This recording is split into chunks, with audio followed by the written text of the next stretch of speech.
پاکستان کی درسی کتب میں اکثر یہ بتایا جاتا ہے کہ تصور پاکستان ڈاکٹر علامہ محمد اقبال رحمۃ اللہ علیہ نے پیش کیا اور اسی لیے ان کو مفکر پاکستان بھی کہا جاتا ہے۔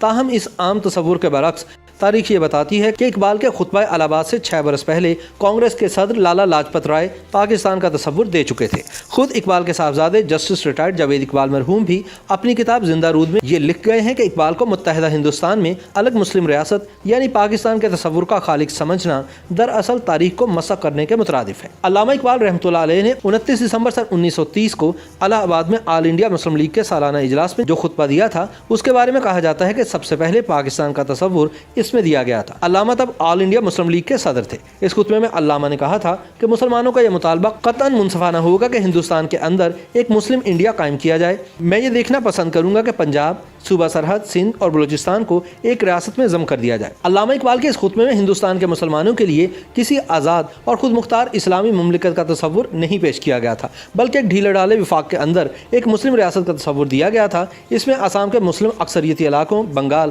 اور کشمیر کا کوئی ذکر نہیں تھا۔ اس لیے اقبال نے ڈاکٹر ایڈورڈ ٹامسن کے نام 4 مارچ سن 1934 کو لکھے گئے خط میں وضاحت کرتے ہوئے کہا تھا کہ پاکستان میرا منصوبہ نہیں ہے۔ جو تجویز میں نے اپنے خطبے میں پیش کی تھی وہ ایک مسلم صوبے کے قیام کی تھی جو آئندہ کی انڈین فیڈریشن کا حصہ ہوگا۔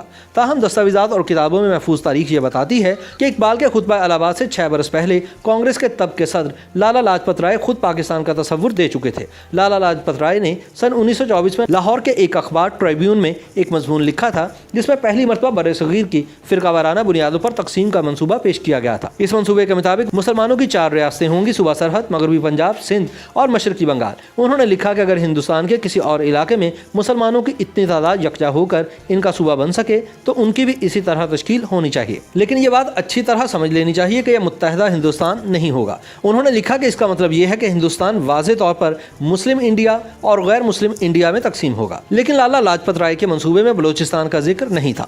یہ حقیقت دلچسپی سے خالی نہیں کہ سن 1947 میں جو پاکستان وجود میں آیا وہ لالا لاجپت رائے کے منصوبے کے عین مطابق تھا۔ اس لیے ایک رائے یہ بھی دی جاتی ہے کہ تصور پاکستان کے ابتدائی خالق علامہ اقبال نہیں بلکہ آریہ سماج کے ایک ہندو رہنما لالا لاجپت رائے تھے۔ لالا لاجپت رائے کی کتاب ینگ انڈیا میں ان کے تعارف کے طور پر لکھا ہے کہ لالا لاجپت رائے سن 1865 میں پیدا ہوئے، لاہور میں وکالت کی اور پھر آریہ سماج سے منسلک ہو گئے۔ انہیں لاہور سے ہفت روزہ پنجابی، آریہ گزٹ جیسے اخبارات شروع کیے۔ سن 1914 میں وکالت ترک کر کے ہندوستان کی آزادی کی تحریک میں شامل ہو گئے۔ ان کی شہرت ہندوستان کے قومی رہنما کے طور پر ہو چکی تھی اور انگریز حکمران ان سے خائف تھے۔ انہوں نے ہندوستان کی عظمت رفتہ کی بحالی اور انگریز اقتدار کے خلاف 5 کتابیں لکھ رکھی تھیں جن کی وجہ سے سن 1907 میں انہیں خفیہ طور پر غائب کر کے برما میں 6 مہینوں تک قید رکھا گیا۔ ان پر غداری اور بغاوت کا الزام تھا مگر بعد ازاں انہیں بری کر دیا گیا۔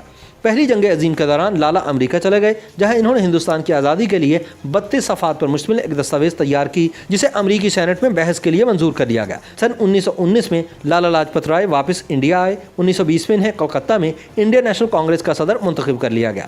1921 سے سن 1923 کا عرصہ انہوں نے جیل میں گزارا۔ سن 1928 میں جب برطانوی حکومت کی جانب سے ہندوستان کے سیاسی حالات کے بارے میں ایک کمیشن سر جان سائمن کی قیادت میں ہندوستان بھیجا گیا تو ہندوستان کی اکثر سیاسی جماعتوں نے اس بنا پر اس کا بائیکاٹ کیا کہ اس میں ایک بھی ہندوستانی کو نمائندگی نہیں دی گئی۔ جب کمیشن نے 30 اکتوبر سن 1928 کو لاہور کا دورہ کیا تو لالا لاجپت رائے کی قیادت میں مظاہرہ کیا گیا جس میں مظاہرین نے سیاہ پرچم لہرا کر سائمن واپس جاؤ کے نعرے لگائے۔ انگریز افسر ایس پی جیمز اسکاٹ نے مظاہرین پر لاٹھی چارج اور بالخصوص لالا لاجپت رائے پر شدید تشدد کیا جس کی وجہ سے انہیں زخم آئے اور زخموں کی تاب نہ لاتے ہوئے یہ 17 نومبر سن 1928 کو انتقال کر گئے۔ انہوں نے اس جلسے سے خطاب کرتے ہوئے کہا تھا کہ مجھ پر لگنے والی ہر ضرب برطانوی تابوت میں آخری کیل ثابت ہوگی۔ لالا لاجپت رائے کے قتل کا بدلہ لینے کے لیے 10 دسمبر سن 1928 کو ہندوستان سوشلسٹ ریپبلک آرمی کا ایک خفیہ اجلاس ہوا جس میں بھگت سنگھ بھی شریک ہوا۔ 17 دسمبر کو بھگت سنگھ اور ان کے ساتھی راج گرو نے انگریز ڈی ایس پی سینڈرز کو جیمز اسکاٹ سمجھ کر قتل کیا۔ پھر بھگت سنگھ نے دہلی میں مرکزی اسمبلی پر بم پھینک کر خود گرفتاری دے دی۔ لاہور سازش کیس میں جس میں ایس پی سینڈرز کو قتل کیا گیا اس کی پاداش میں بھگت سنگھ کو 7 اکتوبر سن 1930 کو سزائے موت سنائی گئی اور شادمان چوک لاہور میں پھانسی دی گئی۔ ماہرین کا کہنا ہے کہ یہ بات طے ہے کہ علامہ اقبال کے خطبہ الہ آباد سے بہت پہلے مسلمانوں کے لیے ایک الگ وطن کا تصور سب سے پہلے لالا لاجپت رائے نے ہی دیا تھا۔ جس کی وجہ انہوں نے یہ بیان کی تھی کہ مجھے ہندو مسلم اتحاد کا مسئلہ پریشان کر رہا ہے۔ میں 7 کروڑ مسلمانوں سے خوفزدہ نہیں ہوں، لیکن میرا خیال ہے کہ اگر ہندوستان کے 7 کروڑ مسلمانوں کے ساتھ افغانستان، وسطی ایشیا، عرب، میسوپوٹیمیا اور ترکی کے مسلح جتھے مل گئے تو ان کے خلاف مزاحمت ممکن نہیں ہوگی۔ حیرت کی بات یہ ہے کہ جب لالا جیسے کانگریسی رہنما یہ لکھ رہے تھے تب قائد اعظم ہندو مسلم اتحاد کے علمبردار تھے۔ مزید دلچسپ بات یہ بھی ہے کہ مارچ سن 1947 میں آل انڈیا کانگریسی مجلس عاملہ نے پنجاب کی فرقہ وارانہ بنیادوں پر تقسیم کے حق میں جو قرارداد منظور کی تھی وہ بھی لالا لاجپت رائے کی اسکیم کے مطابق تھی، اور پھر اپریل سن 1947 میں سردار پٹیل، جواہر لال نہرو اور گاندھی نے برصغیر کی تقسیم جس اصول کی بنیاد پر منظور کی تھی وہ بھی بالکل وہی اصول تھا جو لالا لاجپت رائے نے سن 1924 میں پیش کیا تھا۔ تحریک پاکستان کے نامور رہنما M.A.H. اصفہانی کے مطابق علامہ اقبال کے صاحبزادے جاوید اقبال بھی اپنی تصنیف زندہ رود میں لکھ گئے ہیں کہ اقبال ہرگز مسلم ریاست کے تصور کے خالق نہیں تھے، اور یہ کہ ایسا کہنا دراصل تاریخ کو مسخ کرنے کے مترادف ہے۔